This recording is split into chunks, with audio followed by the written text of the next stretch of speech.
clearly, but at least I knew where I was. An old safe house in one of the seedier areas of the Nightside. A refuge I hadn't had to use in years. I still kept up the rent because you never know when you're going to need a bolt hole in a hurry. I turned out my pockets. Everything where it should be, and nothing new to explain what I was doing here. I shook my head slowly, then left the room, heading for the adjoining bathroom. Explanations could wait until I'd taken care of something that couldn't. The bathroom's bright fluorescent light was harsh and unforgiving as I studied my face in the medicine cabinet mirror.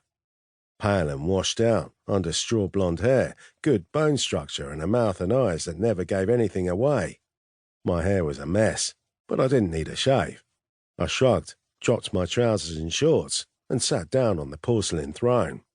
There was a vague uneasy feeling in my bowels, and then a sudden lurch as something within made a bid for freedom. I tapped my foot impatiently, listening to a series of splashes. Something bad must have happened, even if I couldn't remember it. I needed to get out of here and start asking pointed questions of certain people. Someone would know. Someone always knows. The splashes finally stopped, but something didn't feel right.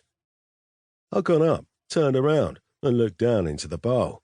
It was full of maggots, curling and twisting and squirming. I made a horrified sound and stumbled backward. My legs tangled in my lowered trousers, and I fell full length on the floor. My head hit the wall hard.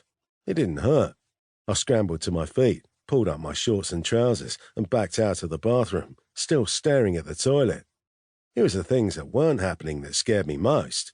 I should have been hyperventilating. My heart should have been hammering in my chest.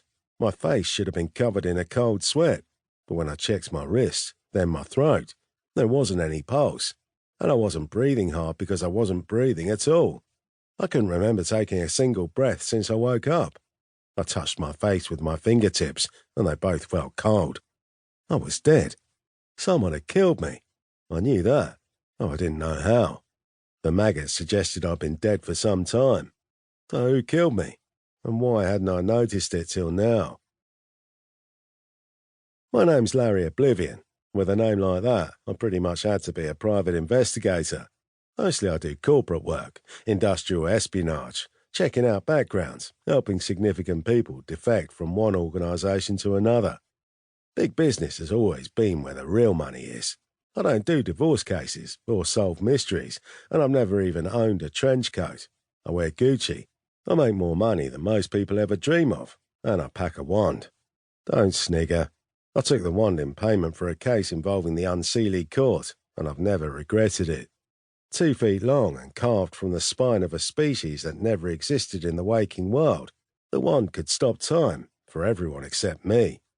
More than enough to give me an edge or a running start. You take all the advantages you can get when you operate in the Nightside. No one else knew I had the wand, unless someone had found out and killed me to try and get their hands on it. I found the coffee maker and fixed myself my usual pick-me-up. Black coffee, steaming hot and strong enough to jumpstart a mummy from its sleep. But when it was ready, I didn't want it. Apparently the Walking Dead don't drink coffee. Damn, I was going to miss that. Larry! Larry! I spun round, the words loud in my ear, but still there was no one else in the room. Just a voice calling my name. For a moment, I almost remembered something horrid. Then it was gone before I could hold on to it. I scowled, pacing up and down the room to help me think. I was dead. I'd been murdered. So start with the usual suspects. Who had reason to want me dead? Serious reasons. I had my share of enemies, but that was just the price of doing business. No one murders anyone over business. No. Start with my ex-wife, Donna Trayman.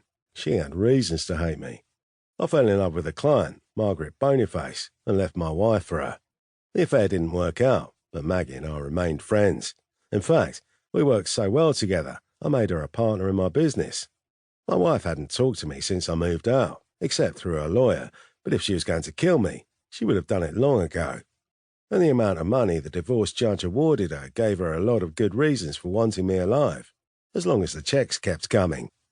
Next up, angry or disappointed clients, where the case hadn't worked out to everyone's satisfaction. There were any number of organisations in and out of the Nightside that I'd stolen secrets or personnel from, but none of them would take such things personally.